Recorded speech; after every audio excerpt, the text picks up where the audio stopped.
A historic day in Birmingham and across the world of baseball. 115 years ago today, something very important took place in Birmingham, Alabama. And joining us on the Higginbotham Hotline, our good friend Mike Newton from the Friends of Rickwood. He joins us now on this very special day. Mike, I hope you're doing well. Yes, doing great. Out here at the ballpark right now and just kind of reminiscing as to what it may have looked like 115 years ago. It is amazing. For those that may not have ever had the opportunity of going out to Rickwood Field, and you guys have just done an incredible job keeping up the venue as a wonderful baseball facility. But take us back 115 years and how it all came together and a little bit of history about Rickwood Field.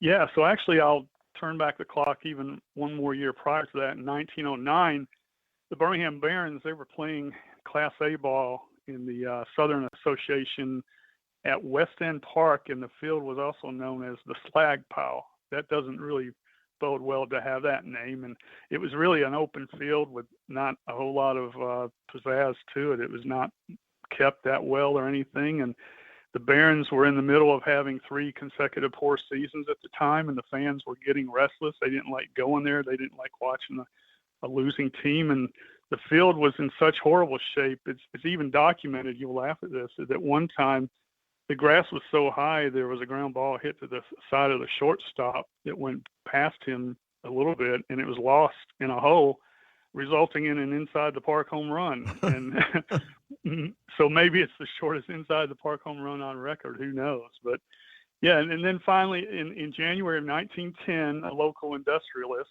in the steel industry by the name of A.H. Woodward, who was known best to his friends as Rick, came to an agreement to acquire the controlling interest of the Barons. And of course, with it being in January, there was no preparation in place to host the season at that time. However, Mr. Woodward, he was 33 years old, and his first priority was to build a new ballpark. So he went to the northern steel capital of the United States, known as Pittsburgh, to see how their newly built ballpark, Forbes Field, was built, because they used both a steel and concrete base or foundation to put their field up together. And really, this was Forbes Field, which was, the home to the Pittsburgh Pirates at the time. So he left it up to the architects when he got back to design Rickwood, patterned after Forbes Field. And what's amazing to me is that we have on record that the construction of Rickwood did not begin until early April, and the goal was to have the first game here on July 4th. And Mr. Woodward was quoted in the papers as saying, "This ballpark is not being built just for this one season. It's being built for even more than 10 seasons. It is literally being built for time." And I love that, because, here we are 115 years later, and boy, does that quote, apply to where we are today. But there were challenges to they had to choose the right side of Birmingham to build this on. They had to build it on a site that provided easy access with the limited forms of transportation that they had back in the day. And it was important that the streetcar system at the time could accommodate a stop at the ballpark nearby. And the only other way to get here, there were a few wealthy people that maybe had a car back then, but the only other way to get here was with a horse-drawn carriage. So the site also needed to be near a railroad train depot, so they made that a priority, and that's how they picked the property here. Then they had a big meeting to go back, and the Barons president at the time, his name was R.H. Ball, B-A-U-G-H, and along with the Birmingham Barons executive team, they considered what they would name the ballpark. And Mr. Woodward himself suggested, placing a contest in the newspaper and let the fans decide. So the fans did, and it was by popular vote that they said, well, let's name it Rickwood Field in honor of the man who's investing not only his time but a lot of his money to bring new life to baseball here in Birmingham. So, and as the Barons continued to struggle at Slag Pile, it wasn't until August 18th, on this date, exactly 115 years ago today, that Rickwood Field was open at an estimated cost of $75,000. And On that day, most of the businesses in Birmingham closed their offices midday so that fans could attend the game. City Hall was closed. Government officials, doctors, lawyers, barbers, steel workers, they all came to watch. And it was in the newspaper saying this was clearly the biggest day at the time in the history of Birmingham, as thousands of fans rode in the streetcars and the horse-drawn buggies on a dusty dirt road to watch the Barons play the Montgomery Climbers. And Rickwood was known as being the finest home of baseball in the Southland at the time. It seated 5,500 fans, so there was an overflow crowd of another 5,000 that they had to tend to. And believe it or not, they put those folks out by the foul lines and even behind the outfielders. And so they had a on-the-field experience. And the Barons at the time were led by player-manager Carlton Molesworth, and the first pitch of the game was actually thrown by Rick Woodward himself. He was fully dressed in a Barons uniform, and after throwing a ball on the pitch, he turned the game over to the starting pitcher. And as the game progressed, it was 2-1. The Barons were coming to bat in the bottom of the ninth. They scored a run to tie the game, and a runner advanced to third, and then the next batter perfectly placed a walk-off bunt and scored the winning run from third. Amazing. Good stuff with the history there, Mike. The question for me, now over a century, 115 years to be exact, later, how do you celebrate a birthday for a wonderful ballpark and throw that celebration and give it all the attention it deserves? You know, I told Gerald Watkins, who y'all know very well, we should have had the foresight. Obviously, now with August coming and school, around the corner, and schools are back in and colleges are starting classes, we should have had the foresight to maybe do it on this day or near this day. But we're still not out of the possibility of maybe doing something in September, a few weeks later on a weekend maybe. And of course, we have to match up against college and pro football there as well. So, but yeah, that was certainly something that we were like, should we be, throwing a nice little celebration out here at the park? And then, and we do, by the way, we have construction going on. Construction's always going on out here, but we're making some changes to our ADA seating to make it more compliant with today's standards. So there's a little bit of activity going on today, which would have made it really difficult. But and going back, after that game ended, I want to emphasize it was a crowning day for the city. Our newspapers say that the large crowd went crazy. The game was won, and Rickwood was opened. And today, 115 years later, we celebrate so many stories of what we consider the holy grounds of baseball right here in Birmingham, Alabama. So let me ask you this, and I've never asked you guys this before because obviously Major League Baseball was in its infancy.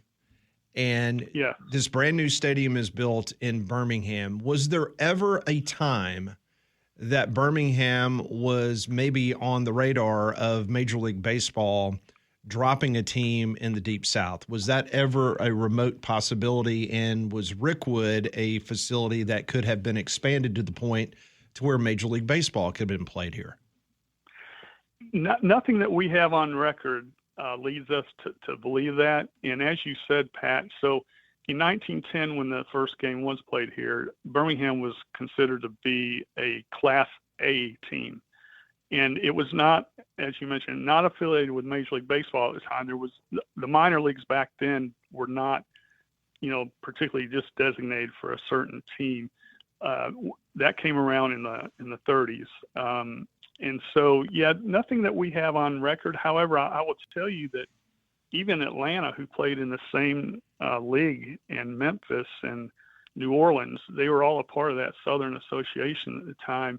And of course, we know some of those cities that I named now have professional franchises of some, one type or another, whether it's football, hockey or baseball. So, but nothing that I will tell you also that the crowds were so large here for the first few years that expansion did start quite soon after.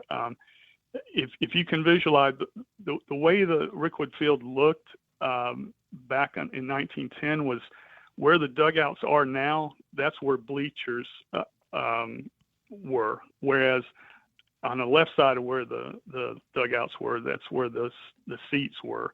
So the dugouts actually resided, as you look at the pitcher's mound, towards the left side of the stands. And so it actually seated, close to about 5,500 or there around, depending on how much people wanted to scoot in and let other people in. But so it has changed. It's changed from its original construction, and over the years they kept adding because attendance did continue to grow. And there's so many other, if you don't mind, I'd love to share a couple other stories that, over the years, and there's so much history here, and what I talk about is just the tip of the iceberg. We could talk about this for days, at least I could.